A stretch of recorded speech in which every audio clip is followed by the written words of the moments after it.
நமது முதலமைச்சர் அவர்களுக்கு தமிழக மக்கள் முன்னேற்றத்திற்காகவும் நாங்களும் உறுதுணையாக இருந்து நாங்கள் உங்களோடு சேர்ந்து பணியாற்றுவோம் என்று அண்ணன் திரு ஆனந்த் அவர்களுக்கு முதற்கண் அனைவரது சார்பாகவும் நன்றி கலந்த வணக்கத்தினை உரித்தாக்கிக் கொள்கின்றேன். இந்த நல்ல விழாவிலே எங்களை எல்லாம் முன்னெடுத்து செல்கின்ற மாண்புமிகு அமைச்சர் பெருமக்கள், எங்களது தொழிற்சங்க ஜாம்பவான், எங்களது முன்னாள் அமைச்சர் அண்ணன் திரு டாக்டர் விஜயபாஸ்கர், எங்களுடன் எம்பியாக பணியாற்றி எம்எல்ஏ-ஆகவும் தொடர்ச்சியாக பணி செய்து கொண்டிருக்கிற திருமதி மரகதம் குமரவேல், அண்ணன் நா பாலகங்கா மற்றும் இங்கே வருகை புரிந்திருக்கக்கூடிய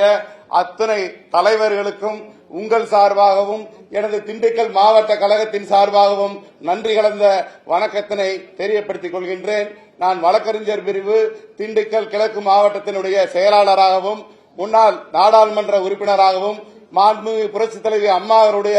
அருளாசியுடன் நான் பாரத பிரதமர் துறையின் கீழே 5 ஆண்டுகள் பணி செய்யக்கூடிய வாய்ப்பினை வழங்கினார்கள். அங்கே புரட்சித் தலைவி அம்மா அவர்களிடம் பாடம் பயின்று வந்த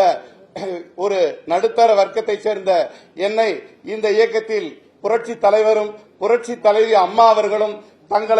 தங்கள் இந்த பூவிலக விட்டு மறையும் பொழுது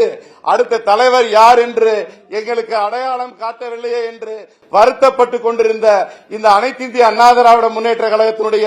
அத்தனை தொண்டர்களுக்கும் 2ஆம் கட்ட தலைவர்கள் அனைவருக்கும் ஒரு மாபெரும் சக்தியாக இன்று விளங்கி எங்களுக்கு அடையாளமாக தோன்றி இந்த தமிழகத்தை ஆண்டு கொண்டிருக்கக்கூடிய இளைய புரட்சி தலைவர் நமது தளபதி நமது முதலமைச்சர் அவர்களுக்கு இந்த நேரத்தில் எங்களது நன்றியையும் வாழ்த்துக்களையும் தெரிவித்து, உங்களது லட்சியமும் இந்த தமிழ்நாடு முன்னேற்றத்திற்காகவும் தமிழக மக்கள் முன்னேற்றத்திற்காகவும் நீங்கள் எவ்வாறெல்லாம் லட்சிய பயணத்தை மேற்கொண்டிருக்கிறீர்களோ அதை நாங்கள் எங்களை இணைத்துக் கொண்டு உங்களோடு சேர்ந்து பணிபுரிந்து இந்த லட்சியத்தினை அடைவதற்கும் இந்தியாவிலே சிறந்த முதலமைச்சராக நீங்கள் உருவெடுத்து இந்த இந்தியாவிற்கு வழிகாட்டும் சக்தியாக விளங்குவதற்கு இந்த நேரத்தில் நாங்களும் உறுதுணையாக இருந்து நாங்கள் உங்களோடு சேர்ந்து பணியாற்றுவோம் என்று எங்கள் உறுதிப்பாட்டினை உங்களுக்கு கூறிக்கொண்டு மீண்டும் எங்களை இணைத்தமைக்கு நன்றி கூறி அமைச்சர் பெருமக்களுக்கும் தலைவர் பெருமக்களுக்கும் எங்களது மனமார்ந்த நன்றியை திண்டுக்கல் மாவட்டத்தின் சார்பாக உங்களுக்கு கூறி வாய்ப்புக்கு நன்றி கூறி நிறைவு செய்கின்றேன். நன்றி, வணக்கம்.